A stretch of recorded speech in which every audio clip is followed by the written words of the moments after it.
Hi friends, చూస్తున్నారు కదా, ఇది టాటా మోటార్స్ షేర్. ఈరోజు రిజల్ట్స్ బాగోపడడం వల్ల Q3 25 రిజల్ట్స్ బాగోపడడం వల్ల 7% ఫాల్ చూస్తున్నాం. సో స్టాక్ కూడా హయ్యర్ నుంచి 1100 ప్రైస్ రేంజ్ నుంచి 600 రేంజ్కి పడిపోవడం చూస్తున్నాం.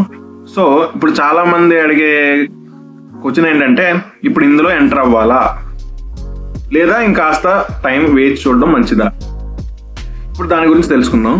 ఇప్పుడు చూస్తున్నారు కదా చార్ట్, ఈ చార్ట్ ప్రకారం మనం టాప్ డౌన్ అప్రోచ్ ఆల్రెడీ మన అనాలిసిస్ అయితే మన ఛానల్లో పోస్ట్ చేసాం, కంప్లీట్ అనాలిసిస్. ఎవరైనా చూడకపోతే చూడండి. ఇప్పుడు షార్ట్గా చెప్పాలంటే మనకి మంచి సపోర్ట్ జోన్ అయితే టాటా మోటార్స్లో 640 to 580 to 640 రేంజ్ అనేది మంచి సపోర్ట్ జోన్ అనమాట. ఈ జోన్ కనుక వస్తే హ్యాపీగా మనం టాటా మోటార్స్లో ఇన్వెస్ట్మెంట్ చేసుకోవచ్చు. అలాగే ఇన్వెస్ట్ చేసే ముందు మిగతా మార్కెట్ కండిషన్ కూడా అంచనా వేసి స్మార్ట్గా ఎంట్రీ తీసుకోవాలి. సో నిఫ్టీని కూడా ట్రాక్ చేయండి. మన నిఫ్టీ అనాలిసిస్ కూడా ఆల్రెడీ మన ఛానల్లో పోస్ట్ చేసాం, ఎవరైనా చూడడం వాళ్ళంటే చూడండి.